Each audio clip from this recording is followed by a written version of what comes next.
우리 함께 하나님 말씀 살펴보도록 하겠습니다. 오늘 하나님께서 우리 주신 말씀은 창세기 4장 1절부터 26절까지의 말씀인데요. 16절까지만 봉독해서 읽도록 하겠습니다. 창세기 4장 1절부터 16절까지의 말씀 읽도록 하겠습니다.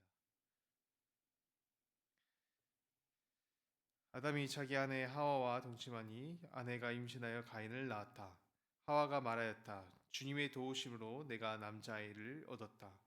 하와는 또 가인의 아우 아벨을 낳았다. 아벨은 양을 치는 목자가 되고 가인은 밭을 가는 농부가 되었다.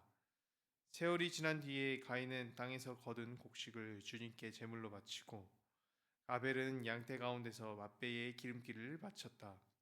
주님께서 아벨과 그가 바친 제물을 반기셨으나 가인과 그가 바친 제물은 반기지 않으셨다.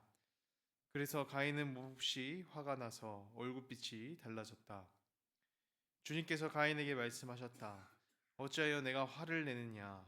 얼굴빛이 달라지는 까닭이 무엇이냐? 내가 옳은 일을 하였다면 어찌하여 얼굴빛이 달라지느냐? 내가 올바르지 못한 일을 하였으니 죄가 너의 문에 도사리고 앉아서 너를 지배하려고 한다. 너는 그 죄를 잘 다스려야 한다. 가인이 아우 아벨에게 말하였다. 우리 들로 나가자. 그들이 들에 있을 때에 가인이 그의 아우 아벨을 쳐 죽였다. 주님께서 가인에게 물으셨다. 너의 아우 아벨이 어디에 있느냐? 그가 대답하였다. 모릅니다. 제가 아우를 지키는 사람입니까? 주님께서 말씀하셨다. 내가 무슨 일을 저질렀느냐? 너의 아우의 피가 땅에서 나와 나에게 울부짖는다. 이제 내가 땅에서 저주를 받을 것이다. 땅이 그 입을 벌려서 너의 아우의 피를 너의 손에서 받아 마셨다. 내가 밭을 갈아도 땅이 이제는 너에게 효력을 더 나타내지 않을 것이다. 너는 이 땅 위에서 쉬지도 못하고 떠돌아다니게 될 것이다. 가인이 주님께 말씀드렸다. 이 형벌은 제가 짊어지기에 너무 무겁습니다. 오늘 이 땅에서 저를 쫓아내시니 하나님을 뵙지도 못하고 이 땅 위에서 쉬지도 못하고 떠돌아다니게 될 것입니다. 그렇게 되면 저를 만나는 사람마다 저를 죽이려 할 것입니다. 주님께서 그에게 말씀하셨다. 그렇지 않다. 가인을 죽이는 자는 7갑절로 벌을 받을 것이다. 주님께서는 가인에게 표를 찍어 주셔서 어느 누가 그를 만나더라도 그를 죽이지 못하게 하셨다. 가인은 주님 앞을 떠나서 에덴의 동쪽 노땅에서 살았다. 아멘. 오늘 말씀은 치명적인 죄의 모습을 나타냅니다. 오늘 말씀에서 가인이 저지른 치명적인 죄의 모습이 나타나는데요. 인류 최초에 발생된 이 살인 사건 이외에도 살인 사건으로 인해 발생된 죄들이 연속해서 이어지는 모습을 보여줍니다. 우리 주신 말씀을 함께 묵상하며 죄에 대한 경각심을 가지고 멀리하는 우리의 삶이 되기를 바랍니다. 말씀이 나타내는 죄의 모습은 무엇일까요? 말씀에 나타내는 죄의 모습 첫 번째는 미움의 모습입니다. 오늘 말씀에서 가인은 동생을 살해하는 인류 첫 번째 살인 사건을 저지르게 되었습니다. 가인이 저지른 살인 사건은 아담이 선악과를 먹은 이후에 성경이 기록된 두 번째 범죄 사건입니다. 아담이 에덴 동산에 쫓겨난 이후에 아벨이 성장하기까지의 시간이 상당히 많이 흐른 시간이었지만 그 사이에 있었던 죄에 대한 이야기는 성경이 기록하고 있지는 않아요. 그런데 가인이 범죄한 그 내용에 대해서는 강조해서 나타내는 모습을 보여줍니다. 왜냐하면 가인이 저지른 죄는 치명적인 죄였고 이 가인이 저지른 죄의 모습이 우리의 삶 가운데도 치명적인 죄가 될 수 있기 때문에 성경의 메시지는 강조해서 전달을 하려고 하는 것이죠. 하나님께서는 이 땅을 생명력으로 가득 채우며 땅에 충만케 하라라는 명령에 주셨는데 그 명령의 살인은 반대가 되는 죄였고 또 가정이라는 가장 작은 공동체를 완전히 파괴하는 죄였습니다. 말씀이 다루는 치명적인 죄는 이 살인이라는 행동에 앞서서 살인을 불러오는 마음에 대해서 다루게 되는데요. 바로 타인을 향한 미움의 마음입니다. 가인과 아벨이 하나님 앞에 나아가서 제사를 드리게 돼요. 가인은 농사를 하는 농부여서 첫 곡식으로 제사를 드리고, 아벨은 양을 치는 목자였기 때문에 양으로 제사를 드리게 됩니다. 각자 자기의 삶의 모습과 또 방식에 맞춰서 가장 좋은 것을 하나님께 드린 것이죠. 하나님께서 이 아벨의 제사를 받으신 것은 아벨의 제물이 더 좋았기 때문이나 아니면 그 제물이 특별해서가 아닙니다. 가인은 마음으로 하나님께 예배를 드리지 않았기 때문에 하나님께서는 가인의 제사를 받으시지 않았습니다. 그리고 이때 생긴 미움의 마음이 하나님을 떠나 동생 아벨에게까지 이어지게 되는 것이죠. 6절 말씀을 보면은 어찌하여 너의 얼굴빛이 달라지느냐, 하나님께서는 제사를 받지 않는다라고 해서 생긴 그 질투의 미움이 하나님을 벗어나 사람에게 향한 모습을 알고 계셨습니다. 그리고 하나님께서는 그 미움의 마음을 정확히 죄라고 지정하십니다. 7절 말씀에 이와 같이 말씀하십니다. 내가 올바른 일을 하였다면 어찌하여 얼굴빛이 달라지느냐, 내가 올바르지 못한 일을 하였으니 죄가 너의 문에 도사리고 앉아서 너를 지배하려고 한다. 너는 그 죄를 다 잘 다스려야 한다. 요한일서 말씀을 보면은 이 생명을 앗아간 가인의 죄에 대해서 말하는데요. 3장 15절에 이와 같이 말합니다. 자기 형제 자매를 미워하는 사람은 누구나 살인하는 사람입니다. 우리 마음 가운데에 이 미움의 죄를 살인의 죄와 동일하게 여기는 것입니다. 성도 여러분, 나의 마음속에 누군가를 미워하는 마음 또는 질투하는 마음이 발견되어진다면 오늘 이 가인의 사건을 기억하며 멀리 하시길 바랍니다. 말씀이 나타내는 죄의 모습 두 번째는 돌이키지 않는 것입니다. 하나님께서 가인의 죄 가운데에 살인하는 것보다 더 심하게 바라본 죄가 있었습니다. 그 죄는 알고도 회개하지 않은 것이었습니다. 가인이 아벨을 죽이고 난 후에 하나님께서는 가인에게 너의 아우가 어디 있냐라고 묻습니다.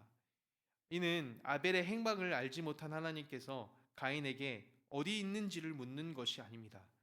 너가 어떤 죄를 저질렀는지 그것을 인지하고 돌이키라는 메시지죠. 그런데 가인은 도리어 하나님께 내가 아우를 지키는 자입니까? 라고 되물으면서 하나님께서 주신 이 회개의 기회를 받아들이지 않습니다. 이후에 한 번 더 아벨이 어디 있느냐라고 행방을 물을 때에도 회개하지 않죠. 우리가 구약에서 살인한 사람으로 또 다른 인물을 떠올리게 되는데 그 인물로 다윗을 뽑게 됩니다. 다윗도 우리아를 죽음으로 내몰고 또 아내까지 빼앗는 큰 죄를 저지르게 됩니다. 우리가 보기에 죄의 크기도 이 가인이 저지른 죄의 크기보다 더 큰 죄로 보이게 되는데요. 하나님께서 가인에게 벌을 내리셨던 것과 동일하게 다윗에게도 살인한 죄에 대한 벌을 내리십니다. 하나님 앞에 범죄하고 또 동일하게 벌을 받게 되는 것이 이 둘의 공통점이라고 한다면 이 둘의 다른 점도 있습니다. 바로 하나님께 돌이켜 엎드려 회개했다라는 점입니다. 하나님께서는 죄에 돌이키는 다윗의 마음을 보시고 이후에 열왕기 말씀을 보면요, 하나님의 율법을 잘 따르고 하나님의 뜻을 잘 지킨 왕들을 보며 다윗의 길을 따랐다라고 말씀하십니다.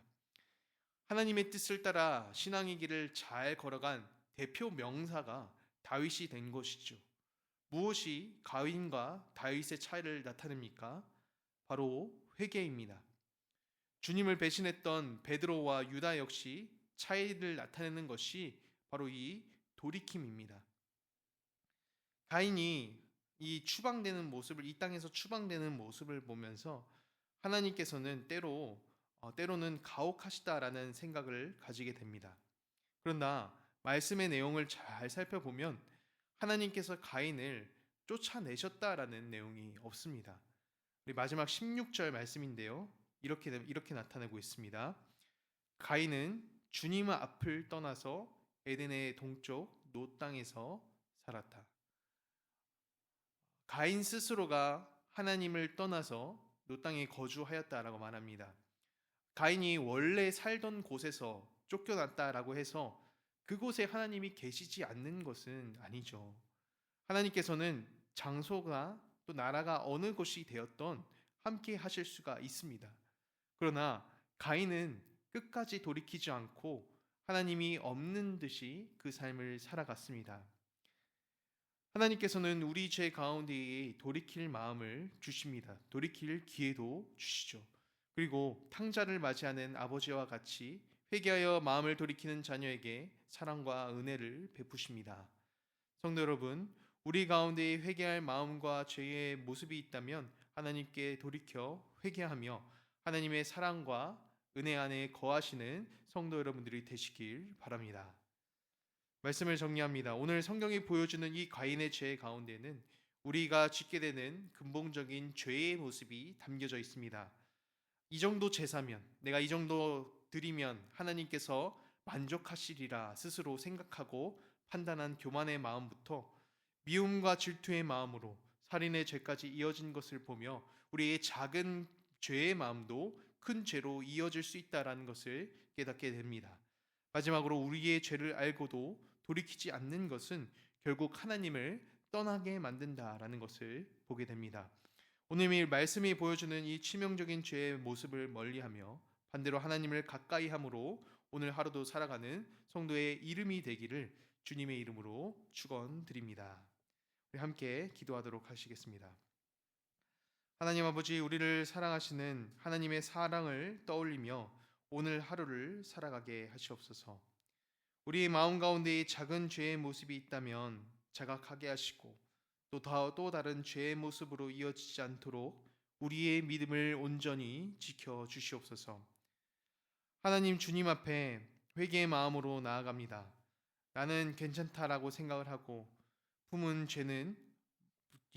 죄의 마음을 주께서 용서해 주시고 하나님 앞에 나아갈 때에 다시금 사랑과 은혜로 채우시는 긍휼을 경험케 해 주시옵소서.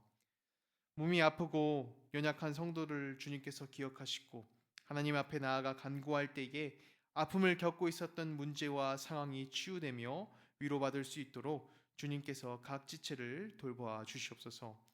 오늘도 우리의 마음과 간구로 나갈 때에 세밀하게 듣고 응답해 주실 주님을 기대하며 이 모든 기도를 살아계신 예수 그리스도의 이름으로 기도드립니다. 아멘.